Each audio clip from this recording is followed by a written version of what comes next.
femenino, que obviamente es mucho más complicado que el de los varones para variar. Primero tenemos que tener en cuenta cuál pertenece a la microbiota bacteriana en las diferentes etapas de la vida de una mujer. O sea, primero debemos conocer cuáles pertenecen a la microbiota normal para saber cuáles pueden ser considerados patológicos. Cuando hablamos de una recién nacida, tenemos que tener en cuenta que esa zona es totalmente estéril porque sale del vientre materno. ¿Sí? Del vientre materno obviamente todo es estéril. Ya después, a medida que va creciendo, recién se va colonizando hasta la etapa prepuberal, o sea, cuando está entrando la pubertad, donde va a haber como microbiota normal, micrococos, estreptococos alfa-neolíticos y neumolíticos, enterobacterias, pero en muy pequeña cantidad, y lo que son las bacterias difteromorfas.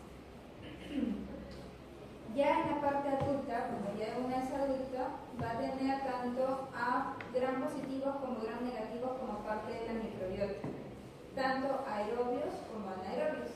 Entre los más comunes tenemos los cocos, tales como los estafilos y los estreptos.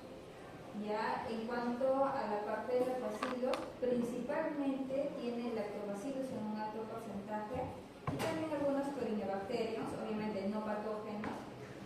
Ya, gram negativos obviamente no, porque acá debería, si hubiera gram negativos, ¿cuál sería? A nivel vaginal. ¿Cuál? Sería patológico, por eso no está acá. Y algunos bacilos como algunas enterobacterias y también la Gardnerella, que ya también lo hemos visto, pero como les digo, en estos casos ambos están en muy pocas cantidades. Ya, con la aumenta ya es patológico. Y bueno, también tenemos los anaerobios, como vemos aquí, pero son un poco más reducidos. Infecciones del tracto genital femenino tenemos que se pueden dar a nivel alto y a nivel bajo, al igual que las infecciones del tracto urinario. A nivel alto tenemos el útero, las trompas de falopio, los ovarios y lo que es la cavidad abdominal. O sea, todo lo que tiene que ver con la parte del abdomen, pero abdomen bajo. Y las infecciones genitales bajas, acá tiene la vulva, la vagina, las glándulas vestibulares y lo que es el cuello del útero. Esto es lo que delimita de bajo con alto, ¿no? A nivel del cuello del útero. Vamos a empezar con lo que es una vulvovaginitis, que es una de las más comunes. Tiene una sintomatología bastante inespecífica, o sea, no es que sea característico los síntomas. La precisión diagnóstica aumenta correlacionando síntomas y lo que es una evaluación microscópica. O sea, simplemente con la clínica no vamos a poder hallar el caso. El diagnóstico diferencial requiere la identificación del agente causal. Entre las más frecuentes de las vaginosis tenemos la vaginosis bacteriana, desde un 40 a un 50%, que el principal causante, ¿cuál es? Bacteriología 2. Vaginosis bacteriana, principal causante. ¿Cómo? La Gardnerella. La candidiasis vulvovaginal hasta un 25% provocada por un hongo y la tricomoniasis que va a producir hasta un 20%, que ese es un parásito, ¿no? La tricomona vaginalis, que ya lo han visto. Menos frecuente tenemos una vaginitis atrófica, como en caso de las menopáusicas, ¿no? Se vuelve atrófico la parte de la vagina y que va a provocar una infección. Vaginitis estreptocócica provocada por estreptococos, vaginitis ulcerativa provocada por el aureus y una vaginitis idiopática asociada a VIH, que es justamente por esta infección y no se sabe exactamente la causa. ¿Cómo se hace el diagnóstico? Ya tenemos una vulvovaginitis y una vaginosis en mujeres. Puede darse por causas no infecciosas, o sea, cuando no hay un agente patológico, y por causas infecciosas. En las no infecciosas puede ser por irritación química, ¿no? A veces las mujeres tienden a lavarse con productos químicos que irritan y eso le va a provocar una vaginosis o una vulvovaginitis, una inflamación de la vulva. También puede darse por algunos perfumes, uso de detergentes, ropa sintética, algún cuerpo extraño que se haya introducido, algún trauma. Y las infecciones infecciosas que tienen que ver justo con este curso, tenemos la candidiásica, que es la cándida, que es un hongo, la tricomona, que es la tricomona vaginalis, la vaginosis, que principalmente está la Gardnerella, pero también puede ser causante de ureoplasma, micoplasma, mobilurus, bacteroides, y otros tipos como Streptococcus pyogenes, Agalactiae, que se da principalmente en Agalactiae embarazadas, Aureus, Haemophilus. Por ejemplo, Salmonella y Shigella, a pesar de que no es común encontrarla en la vagina, en caso de los niños sí se puede, o en caso de mala higiene, porque tiene una infección intestinal y por una limpieza de atrás hacia adelante se lleva toda la bacteria y se contagia. ¿Cómo se hace la toma de muestras? Se coloca el espéculo a nivel, en el canal vaginal, como vemos aquí, lo lubricamos con el agua destilada estéril, nada de cremas. Antiguamente usaban algún tipo de lubricante, pero no es recomendado porque hacen que cambie el pH de la vagina. Y se obtiene la muestra con un hisopo estéril, ingresa, ¿no? Y una vez que se saca, lo vamos a colocar en 0,5 mililitros de solución salina y luego se vuelve a tomar otra muestra, o sea, son 2 hisopos y lo extendemos sobre una lámina, cortándolo suavemente, o sea, por una lámina por objetos, o sea, uno va en solución salina y el otro lo hacemos rodar para el grano. ¿Ya? Son 2 hisopos.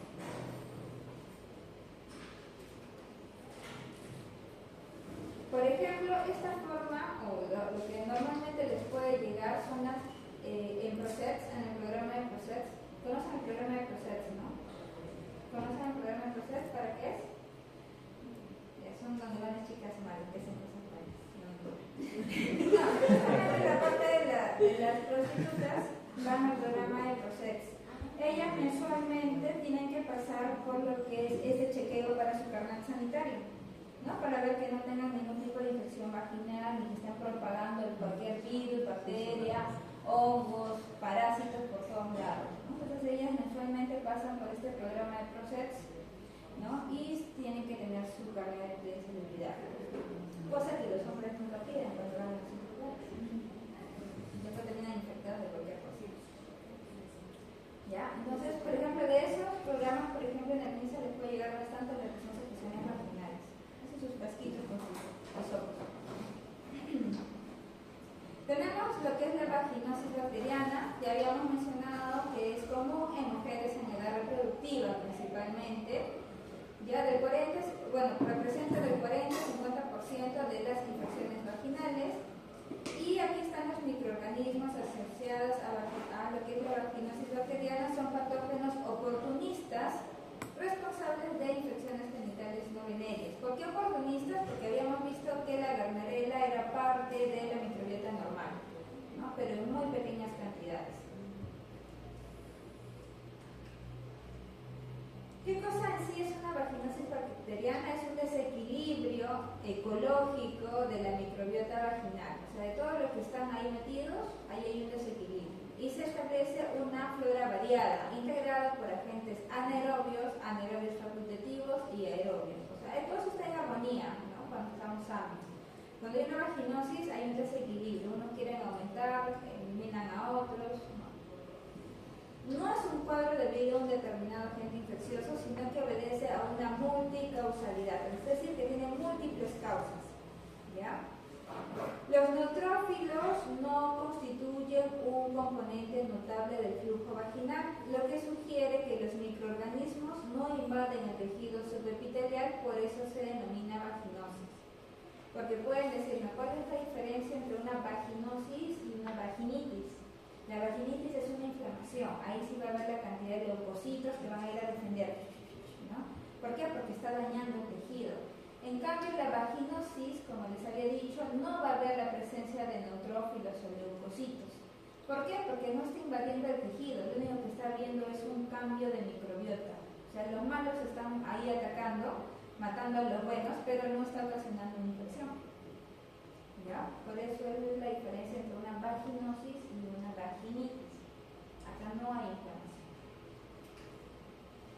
¿Cuáles son los microorganismos asociados a una vaginosis? la Gardnerella principalmente está en un 99%, casi siempre es el causante. También puede darse por bacilos anaerobios gram negativos como bacteroides, protella, la porfiromonas. Luego tenemos cocos anaerobios gram positivos como los peptostreptococos, algunos micoplasmas, algunos bacilos anaerobios gram positivos, como el mobiluncus, que también es uno bastante frecuente, ¿ya? Y otro que es el atopobium vaginal, ¿no? Pero que hace tiempo ya no se ve, es muy raro. Los más comunes es la Gardnerella, mobiluncus, Bacteroides. Factores de riesgo: las personas que hayan tenido previamente un embarazo, porque ahí toda la microbiota ha variado, ¿ya? Gracias a la parte hormonal. La actividad sexual también con diferentes compañeros sexuales o un nuevo compañero sexual, ¿no? Es como que la vagina se acostumbra al pH del semen de esa persona y cuando cambian, cambia toda la microbiota otra vez. El DIU, ¿no? Lo que es el té de cobre, el tabaquismo, las famosas duchas vaginales o los jabones como el oro, perfumes y un bajo nivel socioeconómico porque no hay una limpieza adecuada. También está asociada con las infecciones del tracto urinario cuando son recurrentes, porque ya no solamente se va a encontrar en uretra, sino que va a viajar a esta vagina, porque es corto el tramo. Lo que es la enfermedad pélvica inflamatoria, que también es bastante común en edad reproductiva. Infecciones postparto o postcirugía ginecológica, el VIH y también lo que son las alteraciones a nivel del cuello uterino, los famosos NIC. ¿Cuáles son las características de la vaginosis? El flujo es bastante fétido, o sea, huele fuerte, acompañado de dolor, prurito, o sea, pica o ardor, ¿ya? Va a haber, como les dije, ausencia de reacción inflamatoria. Acá nosotros no vamos a ver leucocitos que están ahí, o sea, no va a producir leucocitos. Una alta concentración de colonias bacterianas, inclusive en algunos casos puede ser asintomática, no va a tener ningún tipo de sintomatología, pero va a tener su vaginosis. Y es recurrente hasta en un 30%. Bueno, y acá también hay que ver que el flujo vaginal es así, de un color blanquecino y líquido, ¿ya? Así medio grisáceo, blanquecino, pero líquido. En caso de las candidiasis, cuando hay un hongo, sale blanco también, pero en grupos, como queso, así. En este caso sale líquido. Esto les parecerá conocido o recordarán a la Gardnerella cuando vimos las formas de diagnóstico, ¿no? Diagnóstico clínico convencional, podemos usar los criterios de Hansel, que nos dicen que basta con que 3 tengamos de las 4 condiciones clínicas para detectar una vaginosis. ¿Cuáles son esos criterios? Un elevado pH por encima de 4.5, o sea, medimos el pH de la vagina y tiene que estar por encima de 4.5. Lo normal es que esté ácido, por debajo de 3, ¿no? O sea, si ya está medio alcalino, ya está elevado. El famoso test de aminas, ¿no? Cuando echamos, acuérdense, las gotitas de KOH y olemos, si huele a pescado podrido, es positivo. La presencia de los club cell o las células clave, que son estas células epiteliales llenas de estas bacterias ahí dentro, encima, están pegados. Y la descarga vaginal homogénea, o sea, líquida, delgada pero profusa de color blanco, que les había mencionado que es característico de las vaginosis. Entonces ahí están los famosos criterios que lo acabo de explicar. En caso de la determinación del pH, simplemente colocamos nuestra tira indicadora de pH, ¿no? Presionándolo con la pared de la vagina, ¿no? Para ver el pH de la paciente. Hay que evitar el contacto con las secreciones cervicales. Ojo, no estamos midiendo la secreción cervical, sino vaginal, a nivel de vagina, no hasta el fondo. Cuando tengamos el espéculo, no es que lo vamos a llevar al cervix, sino a nivel vaginal. Profesora, ¿eso lo hacemos nosotros? En algunos casos. Ahora, también hay que tener en cuenta que el pH también tiende a ser alto en la vaginitis atrófica, ¿no? Cuando, por ejemplo, ya hay sequedad vaginal en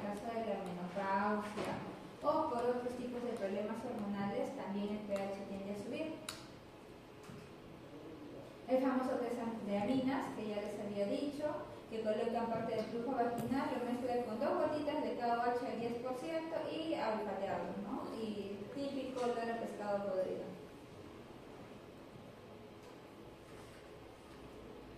Alteraciones en la valoración de los criterios de Hamsen. Por ejemplo, ¿qué nos puede alterar? Una muestra contaminada por secreción vaginal también va a elevar el pH falsamente. Por eso les digo, tienen que ser netamente a nivel de la vagina y no a nivel de cervix, ¿ya? Porque a nivel de cervix su pH está más alcalino, entonces lo va a elevar de manera falsa. Si también la paciente está con su periodo o tiene sangre, semen, o sea, recién ha tenido relaciones sexuales, fármacos, ¿no? Y también hay que tener en cuenta que el test de amina es subjetivo, tampoco es definitivo. El examen microscópico lo vamos a hacer con 10 y con 40X buscando las famosas células clave. O sea, agarramos un poco de la secreción vaginal y lo vemos al microscopio. Y vamos a ver ahí nuestras células epiteliales llenas de cocobacilos, poquitos, chiquititos, así, que son las famosas células clave. Estas son las células clave. ¿Ya? Así se ven. ¿Ya? Llena de cocobacilos, bacilitos pequeñitos, así. No están dentro, están pegados. Esas son las células clave. Si por ahí tenemos dudas, también lo podemos colorear con gramo y ya lo vemos en 100X. Acá todavía no es célula clave, porque si se dan cuenta hay unos cuantitos, tienen que estar bien llenecitos, así como estos de acá. Esta es una célula epitelial normal y así se ven las células clave. ¿Ya? Lleno de eso. Entonces, el de gramo ya no se considera. No. Hay que buscar otros. De repente esa no, porque no todas van a tener células clave. Puede ser que algunas cuantas haya y otras no. Hay que ir buscando. Y lo que sí se coloca es en el informe el porcentaje de células invadidas, porque como les digo, no todas van a estar invadidas. ¿Qué más se ve en la secreción o lo que tenemos que buscar o que nos va a ayudar a saber si se trata de una vaginosis? Los famosos lactobacilos, que son parte de la microbiota normal. Una persona que tiene gran cantidad de lactobacilos, que es parte de nuestra microbiota normal, no va a tener bastante Gardnerella, si la tiene muy poquito. ¿Ya? En cambio, si nos faltan estos lactobacilos, lo más probable es que si vemos las sospechosas de células claves, sí sean ciertas. ¿Ya? Porque uno sube y el otro baja. ¿Ya? Entonces los lactobacilos son los que nos van a dar indicios, que son obviamente bacilos gram positivos, largos, grandes.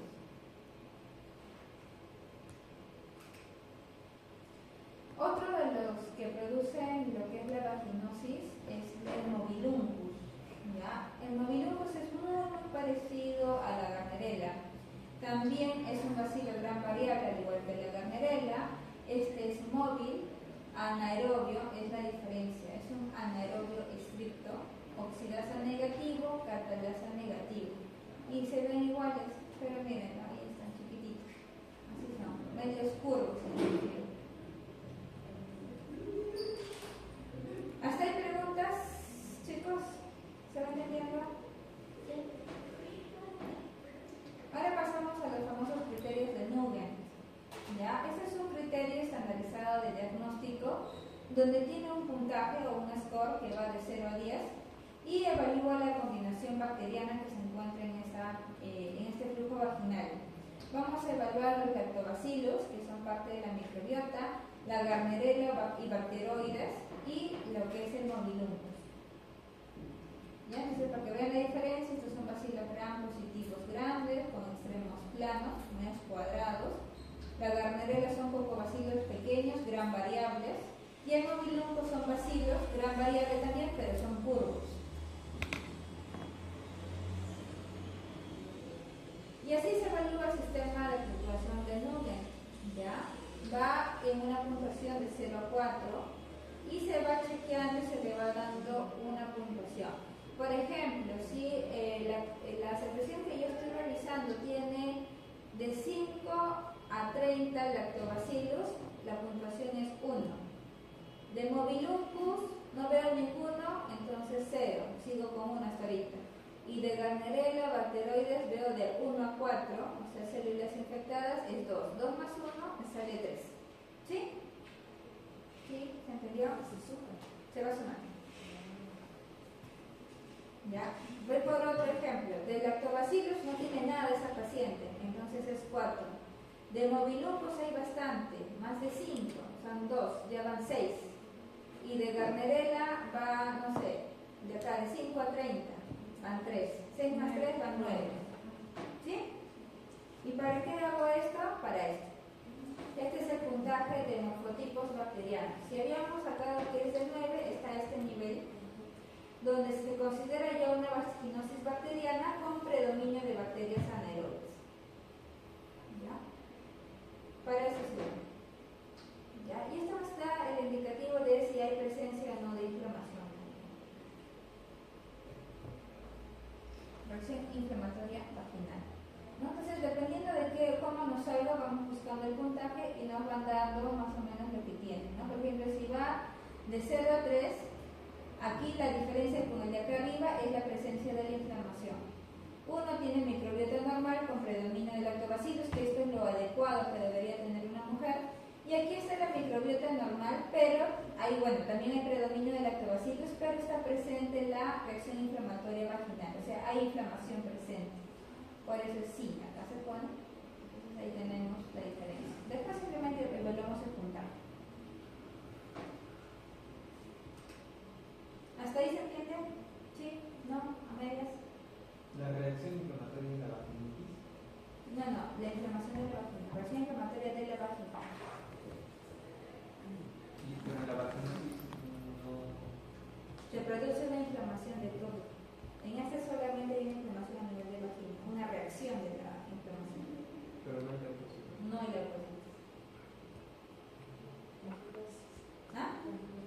Vaginosis. La vaginitis sí te produce una inflamación, una infección tal cual, y hay predominio de leucocitos y todo eso. Otro, tenemos la candidiasis. Bueno, acá lo voy a leer un poquito rápido porque no es parte, pero aquí en la etiología o el causante es un hongo, la Candida albicans. La mayoría de estos casos no requiere contacto sexual, como el caso de la Gardnerella, ¿no? El cuadro clínico, como les había mencionado, igual es medio blanco, pero en este caso es brumoso. No huele mal. Y simplemente lo evaluamos. Ya lo vamos a ver en micología. Vamos a observar la presencia de ¿cómo se llama? No son hifas. Pseudohifas.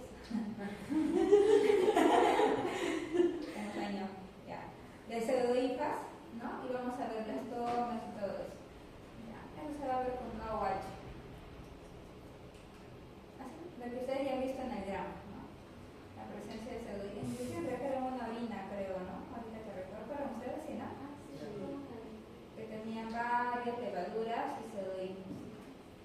Lo más probable es que sea una candidiasis vaginal, porque muy rara vez hay una candidiasis a nivel urinario, mayormente es contaminación de la vagina. Y bueno, esto ya ustedes conocen, la tricomoniasis vaginal, producida por la tricomona vaginalis, que es un protozoario flagelado, que ustedes ya lo conocen. Y este netamente es por contacto sexual, o también de madre a hijo, ¿no? Vertical. Aquí el flujo vaginal tiende a ser de color medio amarillo verdoso, ya tiene un mal olor, pica, arde y también es espumoso, como lo pueden ver aquí, ya es espumoso. También se puede ayudar el diagnóstico porque cuando ustedes ven el cervix lo ven todo puntiagudo, no puntiagudo, o sea como pinchadito de rojo, puntitos rojos, como que si se hubieran reventado los capilares, como una fresita. Ahí te das cuenta. Hemorragias puntiformes, fresa colpitis macular, ¿cuánto se le dice así? Y bueno, el diagnóstico simplemente es el examen directo buscando a las tricomonas, ¿no? Que están por ahí nadando.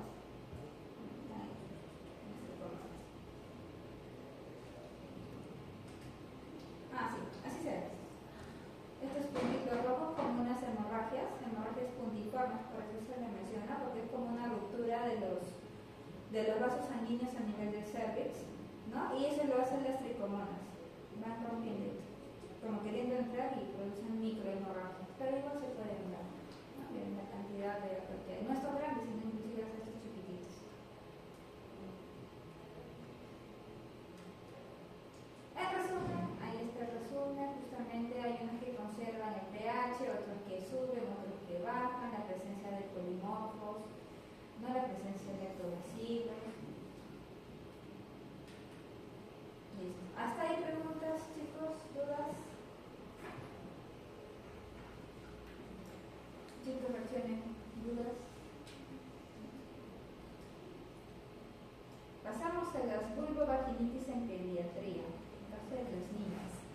La secreción vaginal en las niñas fuera del periodo neonatal o puberal es siempre anormal, ya indicando la presencia de una vulvovaginitis. ¿Qué quiere decir esto? Que las niñas siempre andan con este tipo de infecciones. ¿Por qué son los factores predisponentes de que las niñas tengan este problema siempre? Uno es porque tienen genitales poco desarrollados, es decir, no tienen microbiota normal que combatan cualquier microorganismo que trate de ingresar. Además no tienen la parte de la acidez, no tienen nada de eso, ¿no? Además el rafe perianal es corto, ¿no? O sea, el trayecto entre el ano y la vagina, si en una mujer es corto, imagínense en una niña que es más chiquita, es una cosita así nada más. Entonces fácilmente cualquier bacteria puede producir una infección. Un ambiente hormonal hipoestrogénico, todavía no tienen los estrógenos elevados que ayuden a defender esta parte, ausencia de un pH ácido vaginal y hábitos exploratorios y masturbatorios propios de la edad, ¿no? Entonces ustedes van a ver que los niños de 2-3 años siempre andan tocándose los genitales porque es parte de la edad en la que se están explorando. Otros factores predisponentes, que los labios menores tienen poco tejido adiposo, tampoco tienen cómo defenderse. También que tiene, labios mayores, ¿ya? Los labios menores son pequeños, todavía no están desarrollados. Además que la piel de la vulva es bastante delgadita. Hay ausencia del vello púbico, que el vello púbico también tiene su rol de combatir, ¿no? O evitar traumatismos, de mantener un ambiente adecuado.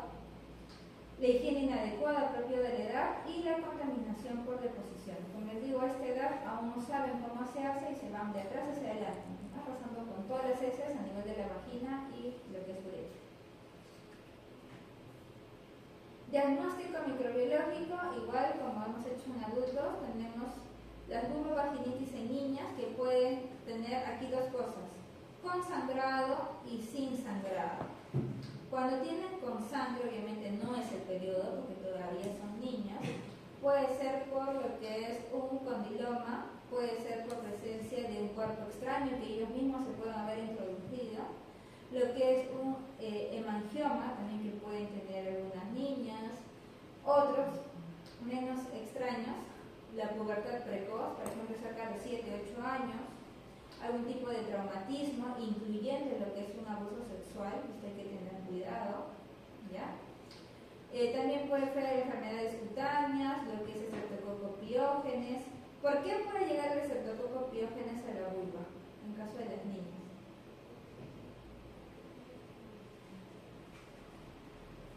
A ver, pásame un poco. Creo que inclusive hay en un caso clínico algo por el estilo.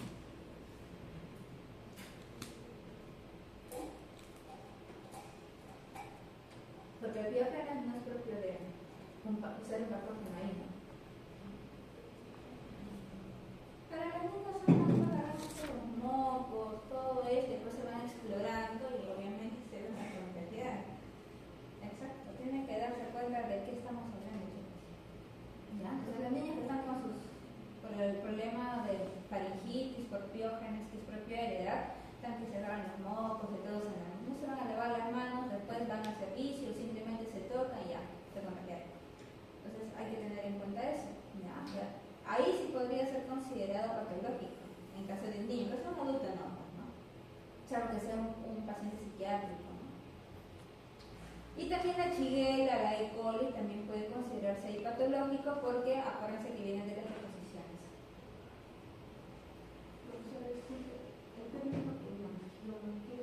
Es como un tumor de sangre, como si fuera un hematoma,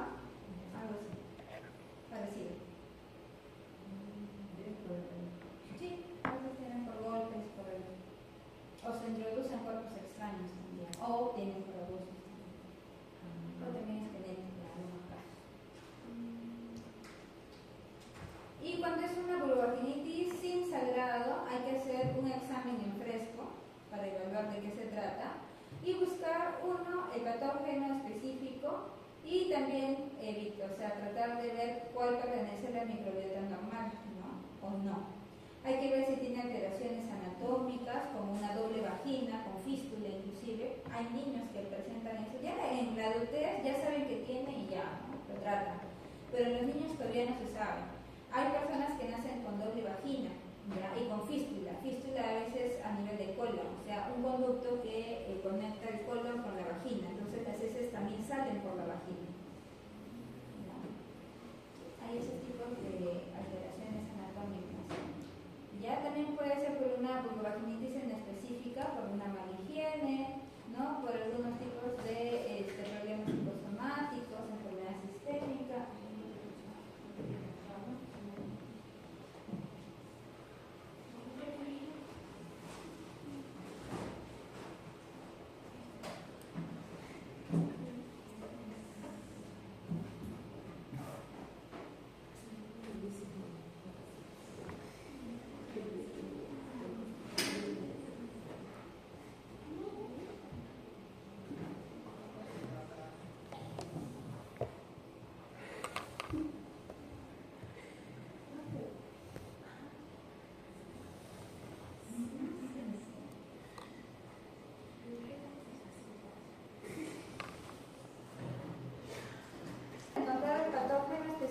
Hay que ver si el causante es a nivel respiratorio, si es a nivel de una infección de transmisión sexual, ¿no? Como es el caso de los abusos, ¿no? O algún tipo de entérico a nivel, como les había dicho, por las deposiciones con jalanodo, ¿no? Respiratorio, como les dije, piógenes, puede ser el causante, pneumoniae, Neisseria meningitidis, todo lo que podría estar en el tracto respiratorio de niños también lo podemos encontrar en vagina. Inclusive el Haemophilus influenzae, que ustedes pueden decir no es patológico de vagina, pero en caso de niños sí. Y hay que tener en cuenta esto, mucho cuidado cuando se trata de un abuso sexual. Si una niña tiene Neisseria gonorrhoeae, pues no es porque lo haya contagiado el amiguito del colegio, ni porque estornudó a alguien. ¿No? Sabemos por cuál es la forma en que se ha contagiado, si tiene clamidia, si tiene tricomona, ¿no? Todos estos tipos de enfermedades o bacterias sabemos que son transmitidos por abuso sexual. No hay otra forma en que una niña pueda tener. Una candidiasis sí lo puede tener, ¿no? Por falta de aseo, por descuido, pero si estamos hablando de una tricomona, de una Neisseria gonorrhoeae, pues lo ha adquirido de alguna forma. ¿Ya? Y eso hay que tener cuidado, no hay que reportar. Vulvovaginitis en pediatría. En menores de 5 años, normalmente los causantes de esa vulvovaginitis son de origen respiratorio. Ahí tenemos al Haemophilus influenzae, al Streptococcus pneumoniae, al Streptococcus pyogenes, que normalmente no son son patológicos, pero en caso de niños menores de 5 sí. De 5 a 10 años normalmente es gastrointestinal, entre ellos la E. coli o la Shigella. ¿Por qué? Porque ya están empezando a ir al servicio higiénico solos y por eso no saben limpiarse y se pasaron todas las bacterias hacia la vagina.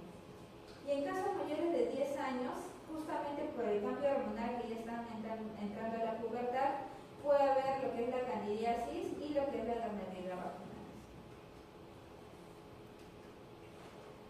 ¿En dónde se siembra en caso de una secreción vaginal? Se siembra en caso tanto adulto como en pediatría, en agar sangre, sauró y maconque. Y en caso de pediatría también hay que aumentarle chocolate, aunque yo también, por experiencia propia, en chocolate también podríamos aumentarle acá o el Thayer Martin para detectar lo que es la Neisseria gonorrhoeae. ¿Ya? Thayer Martin o chocolate, prácticamente lo mismo. Y VHI también falta, el caldo VHI también. Listo, hasta ahí, consultas, dudas, preguntas, algo, alguien. No sé por qué cuando hablo de hormonas, reproducción, ahí todos están despiertos. No se duermen. Es muy interesado, ¿qué pasa? Están preocupados, yo tengo eso. No lo sé, ya los veo menos raro, sospechoso. Ya. vamos con la parte más corta. Infección de tracto genital masculino.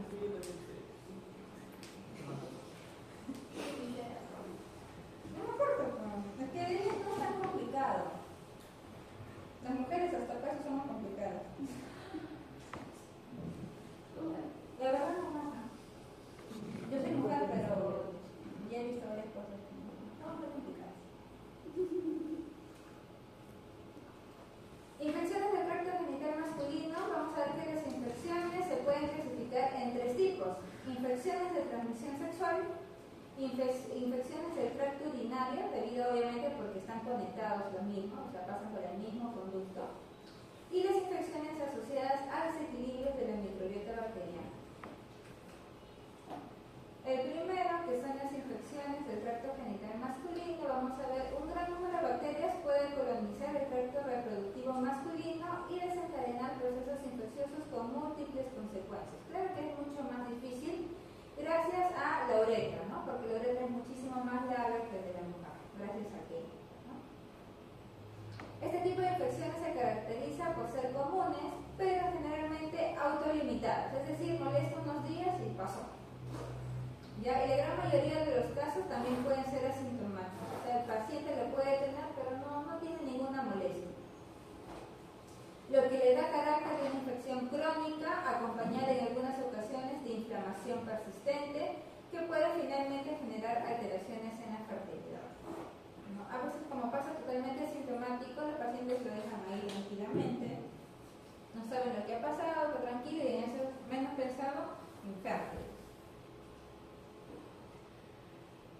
En cuanto a la microbiota del varón, están los estafilococos, estreptococos, también tienen lactobacillus, corinobacterias, neiserias, pero no patógenas, algunas enterobacterias, cocos anaerobios, cocos y bacilos gram negativos anaerobios. O sea, pertenecen a la microbiota normal. Una de las patologías que tienen los varones es la uretritis masculina, ¿no? Que desde el punto de vista puede ser debida a la famosa Neisseria gonorrhoeae, ¿no? Porque va a producir una inflamación de la uretra. También puede darse por otros tipos de agentes que no necesariamente es la Neisseria gonorrhoeae, pero una de ellas, o la principal, es la gonorrea. Otra de las causantes que no es gonocócica es la Chlamydia trachomatis, ¿no? Es otro de los que produce una uretritis. Y algunos casos también pueden involucrar al ureoplasma. Cabe mencionar que como agentes más raros de esta uretritis no gonocócica tenemos también a la Trichomona vaginalis, ¿ya? Que algunos piensan que los hombres no lo pueden tener, solamente las mujeres, pero sí, también lo pueden tener los varones. Y la localización es intrauretral, o sea, van a estar dentro de la uretra de ciertos agentes de enfermedades sexualmente transmisibles como el treponema, que es el causante de la sífilis, y el virus del herpes simple. Entonces, como va a estar en la uretra, cuando está íntimamente con la mujer, ahí es cuando le pasa las tricomonas. Entonces, al hombre es mucho más fácil que deshacerse de la tricomona que en la mujer. Entonces, en caso del varón, como principalmente se encuentra en la uretra, pues al momento de la eyaculación, o por ejemplo en caso del herpes o de la sífilis, normalmente es como que reduce su carga. En cambio, la mujer es la que recibe y todavía llega hasta útero, ¿no? Porque es cervix y todo eso, pues dura mucho más tiempo. A menos que sea pues mucho más la carga que tenga. En caso de la clamidia, puede hacerse por cultivos en diferentes clases de células, pero ese procedimiento no está al alcance de pocos laboratorios. Ya lo que expusieron, lo que es la clamidia, ya más o menos conocen de esto. Lo que sí ayuda en algunos casos es una técnica de inmunofluorescencia directa que emplea anticuerpos monoclonales que permite evidenciar en un corto tiempo los cuerpos elementales propios de la clamidia. O sea, eso nos va a evidenciar que el paciente tiene esta clamidia. Ahora, en caso de la uretritis gonocócica, que el causante es la Neisseria gonorrhoeae, vamos a ver que solo se hospeda en el humano, para lo cual posee mecanismos que permiten la adherencia a las células epiteliales y su transmisión se da por contacto directo con mucosa del tracto genital. Entonces, normalmente el varón lo obtiene y lo pasa a la mujer.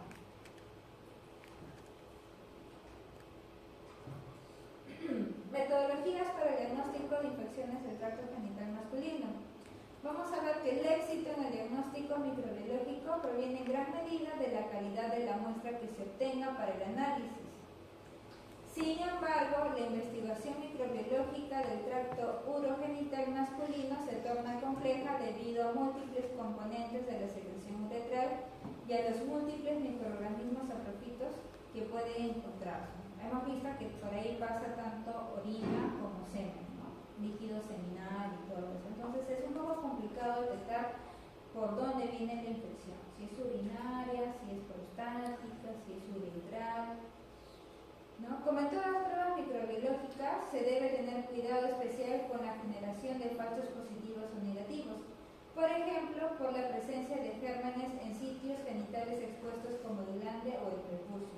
Algunos, por ejemplo, el paciente les dice, estoy botando una secreción y recogemos de acá, del mismo glande, y eso no nos sirve porque el glande está lleno de microorganismos, ¿no? Inclusive microorganismos pasajeros propios de que los varones pues normalmente no se limpian, no se lavan las manos, no se lavan los platos, el celular, todo van al baño, así es su vida. La verdad, pues a veces tienen los chicos, se lavan las manitos, no confío ahí. Hasta que no se baña, recién se lava. Entonces ahí podemos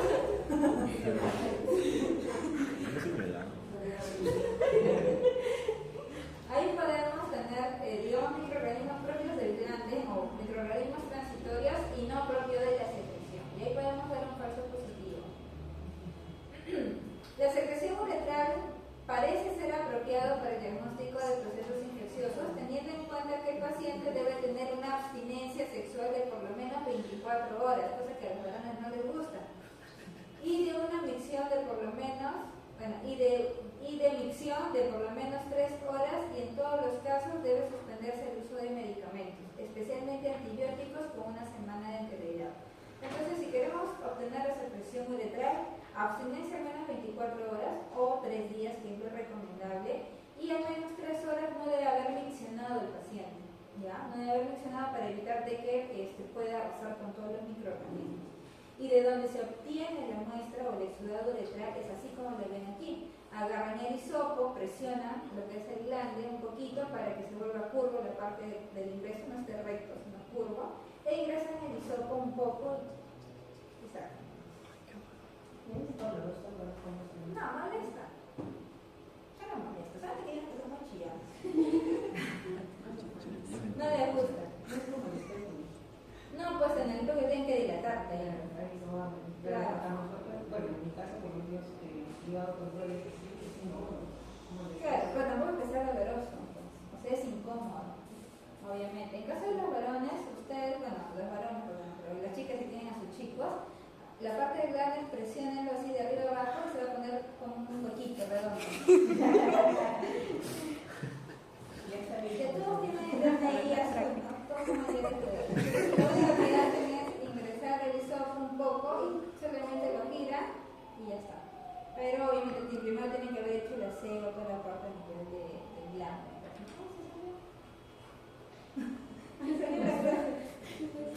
Esto es falto.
polimorfos nucleares con diplococos gram negativos ya es bastante sugestivo de una Neisseria gonorrea. Ya se vamos buscando, acuérdense que son intracelulares, ¿no? Entonces, si en los polimorfos nucleares que vemos hay más de 5 con gram diplococos, obviamente gram negativos internos, es bastante sugestivo de esta Neisseria.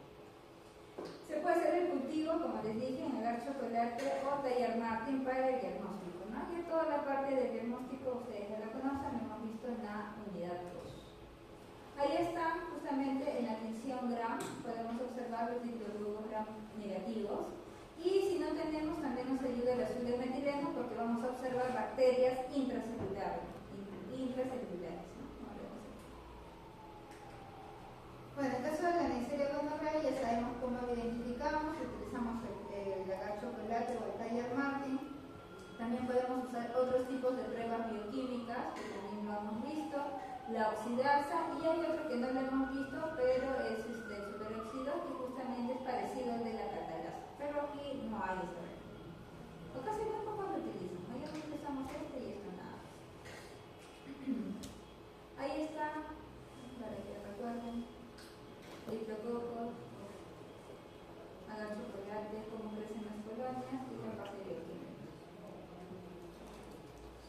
Eso es en caso de la uretritis. En caso de la prostatitis bacteriana, porque también puede ser causante de la infección, o sea, netamente a nivel de próstata, porque acuérdense que la infección urinaria tiene que ver netamente con la orina.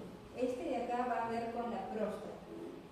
Puede haber el tipo 1, que es una prostatitis aguda bacteriana, que es la infección aguda de la próstata, aunque es la forma de presentación más expresiva, supone menos del 1% de todos los casos de prostatitis. Aquí los gérmenes causales más frecuentes son la E. coli, ¿ya? El Proteus, la Klebsiella y lo que es la Pseudomonas. Y de los cocos gram positivos, el Enterococcus fecalis y el Staphylococcus aureus. ¿Cómo llegan las bacterias a nivel de la próstata?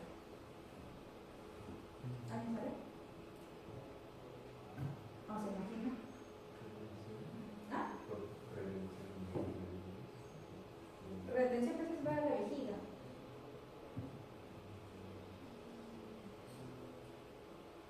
¿Por qué llega?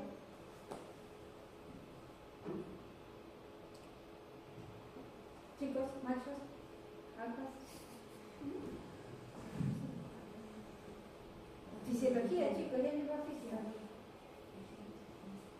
Una cosa es vejiga, otra cosa es presupuesto.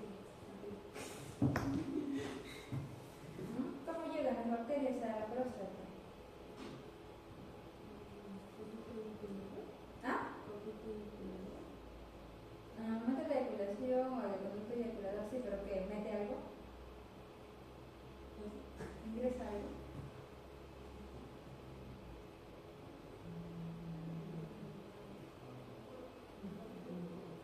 ¿Cómo llegan las bacterias a la próstata? Si se dan cuenta, ahí está prácticamente la principal causa, las bacterias. Ahí les puede dar la explicación. ¿Qué tipo de bacterias son las que ingresan? Enterobacterias. Y la enterobacterias. Las heces. ¿Y cómo llegan entonces a la próstata?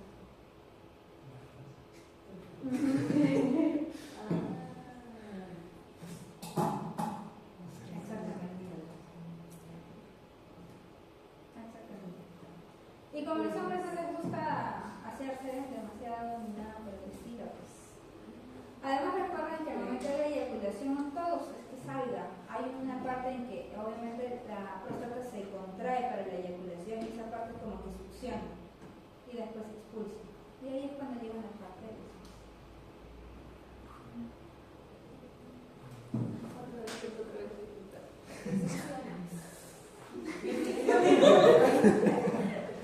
Ay, no todo quieras, ¿no? No que succione, pero tomen eso al momento de contraerse para poder expulsar el semen. Entonces como que hace esto y es como que una leve succión. Entonces si hay bacterias, puede ser las enterobacterias, ¿no? Al momento de la eyaculación es como que ingresa un poquito. Por el poquito de culo. Por la letra, pues. Y van todos los dedos ingresando hasta.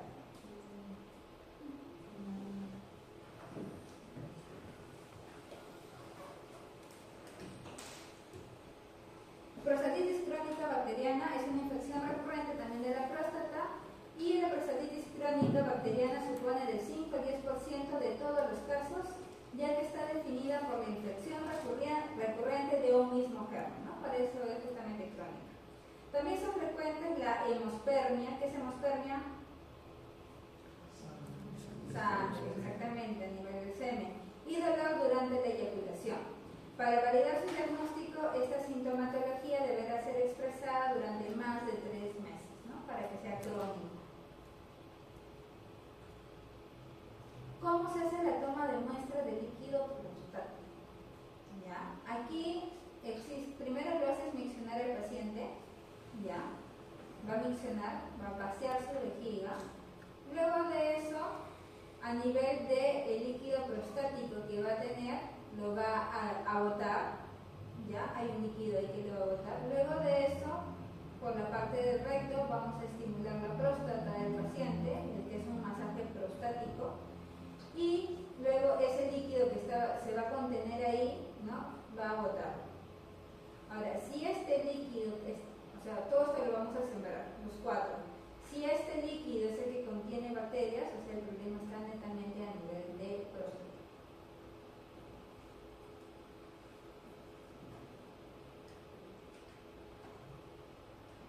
Patógenos causantes de la prostatitis. Tenemos principalmente las enterobacterias, como ya les había mencionado, el Proteus, la E. coli, la Klebsiella, que son los principales agentes patógenos, y tenemos lo que es el enterococo. Medio ejecutivo, el que sembrábamos, agar sangre, chocolate y maconte. El saugró es muy raro porque mayormente muy raro es que los varones tengan un tipo de candidiasis, pero si es que se sospecha también se puede sembrar en saugró. Aparte que a los machos no les gusta que hagan ahí su masaje prostático. Aunque dicen que pueden encontrar el punto P. No lo sé. Allá los machos. Ya chicos, preguntas, dudas. Ahora sí creo que les gustó la clase.